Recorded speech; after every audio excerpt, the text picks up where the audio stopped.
ಒಂದ್ಸಲ ಒಬ್ಬ ಮನುಷ್ಯ ಸತ್ ಮೇಲೆ ದೇವ್ರ ಕಡೆ ಹೋದಂತ. ದೇವ್ರ ಕಡೆ ಹೋಗಿ ಕಂಪ್ಲೇಂಟ್ ಮಾಡಕ್ಕೆ ಸ್ಟಾರ್ಟ್ ಮಾಡಿದೆ ದೇವ್ರ ಬಗ್ಗೆ.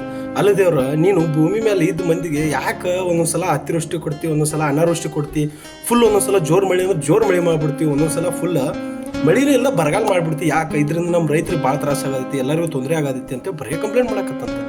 ಅದಕ್ಕೆ ಅವಾಗ ಅಂದಂತವ ಎಲ್ಲ ಕಂಪ್ಲೇಂಟ್ ಮಾಡೋಂಗೆ ಮಾಡಿ, ಒಂದು ವೇಳೆ ನಾ ಏನಾರ ಇದ್ದಿದ್ದಂದ್ರೆ ಎಲ್ಲ ಟೈಮ್ ಟು ಟೈಮ್ ಕೊಡ್ತೀನಿ ನೋಡಪ್ಪ, ಎಲ್ಲ ಮಂದಿನ ಸುಖ ಇಡ್ತೀನಿ, ನಿಮ್ಮ ಮಳೆ ಬೇಕಾದ ಮಳೆ, ತಂಪು ಬೇಕಾದಾಗ ತಂಪ, ಬಿಸಿಲು ಬೇಕಾದಾಗ ಬಿಸಿಲ ಎಲ್ಲ ಕೊಟ್ಟು ಮಂದಿನ ಜಗತ್ತಿನಾಗೆಲ್ಲ ಆರಾಮ್ ಇಟ್ಬಿಡ್ತೀನಿ ಅನ್ನೋದು.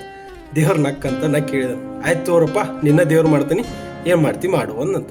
ಅವ್ನು ಖುಷಿಲ್ಲ, ಹೌದು ನನ್ನ ದೇವ್ರು ಮಾಡ್ತೀರ, ಆಯಿತು ಒಂದು ದೇವ್ರು ಮಾಡಿದಂತ ದೇವ್ರು.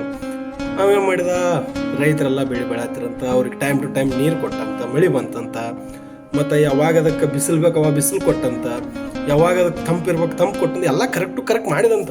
ಫಸಲೆಲ್ಲ ಬೆಳೆದು ಎದ್ದು ನಿಂತ್ಕೊಂತ ರೈತರು ಬಂದು ಹೊಲಕ್ಕೆ ನೋಡ್ರು ಫುಲ್ಲು ಖುಷಿ ಒಳಗಿದ್ರಂತ ರೈತರ. ಈಗ ಏನಪ್ಪ ದೇವ್ರು ಇಷ್ಟೆಲ್ಲ ಚಲೋ ಮಾಡ್ಬಿಟ್ಲ ಅಂತ ಫುಲ್ಲು ಖುಷಿಲಿ ದೇವ್ರಿಗೆಲ್ಲ ಥ್ಯಾಂಕ್ ಯು ಅಂತ ಹೇಳಕ್ಕೆ ಸ್ಟಾರ್ಟ್ ಮಾಡಿದ್ರಂತ. ನಮ್ಮ ಫಸಲು ಭಾರಿ ಚಲೋ ಬಂತು ಈ ಸಲ, ದೇವ್ರು ನಮ್ಮ ಭಾರಿ ಮಳೆ ಕೊಟ್ಟ ಎಲ್ಲ ಚಲೋ ಮಾಡಿದ, ನಮ್ಮ ಫಸಲು ಚಲೋ ಬಂತು ಅಂತಂದ್ರಂತ. ಎಲ್ಲ ಬೆಳೆದು ನಿಂತಿದ್ದಂತ ಬೆಳೆ ಎಲ್ಲ. ಆದ್ರೆ ಕಟಾವು ಮಾಡೋ ಟೈಮ್ಗೆ ಹೋದಾಗ ಇಟ್ಟು ಅದ್ರೊಳಗೆ ಏನು ಕಾಳಿಲ್ಲ, ಕಡಿ ಇಲ್ಲ, ಏನೂ ಬಂದೇ ಇಲ್ಲ ಅಂತ. ಅದ್ರಾಗ ಏನೂ ಬಂದೇ ಇಲ್ಲ ಅಂತ ರೈತರು ಅದನ್ನ ನೋಡಿ, ಅಯ್ಯೋ ಹಿಂಗೆ ಮಾಡಿಬಿಟ್ಲ ದೇವ್ರು ಅಂತ ಬೈಯಕ್ಕೆ ಸ್ಟಾರ್ಟ್ ಮಾಡ್ರಂತ.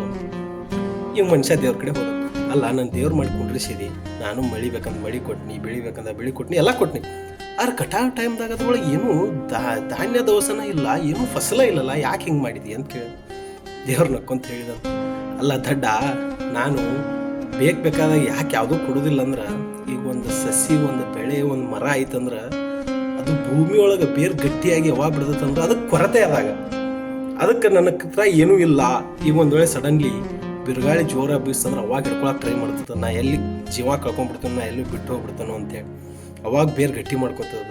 ಈಗ ಬರಗಾಲ ಬಂದಾಗ ಹಂಗೆ ಆಗ್ತೈತೆ, ಅವಾಗ ಬೇರ್ಗಳನ್ನ ಗಟ್ಟಿ ಮಾಡ್ಕೋತದ. ನೀರಿಲ್ಲ, ನೀ ಟೈಮ್ ಟು ಟೈಮ್ ಎಲ್ಲ ಕೊಟ್ಟೆ ಅಂದ್ರೆ, ಅದಕ್ಕೆ ಬೇಕಾಗಿದ್ದೆಲ್ಲ ಕೊಟ್ಟೆ ಅಂದ್ರೆ ಅವ್ರ ನೋಡಕ್ಕೆ ಸಂಘರ್ಷ ಅನ್ನೋದು ಇರೋದಿಲ್ಲ.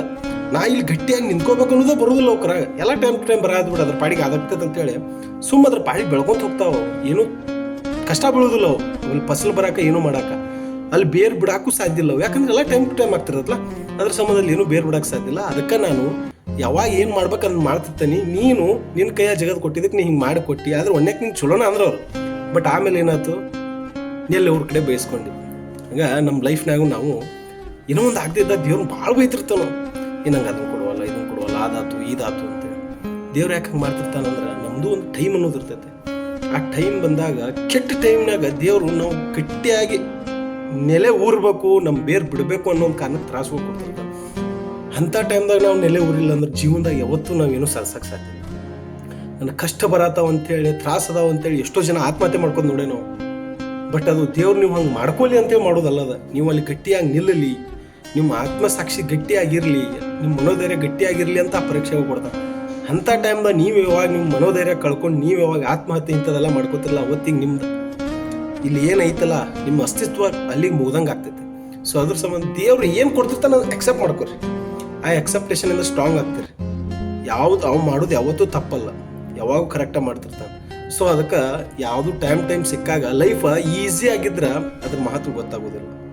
ಯಾವತ್ತು ಕಷ್ಟಗಳು ಬರ್ತಾವಲ್ಲ ಅವತ್ತು ಮನುಷ್ಯಾಗ ಲೈಫ್ ಅನ್ನೋದು ಅರ್ಥ ಆಗ್ತದೆ.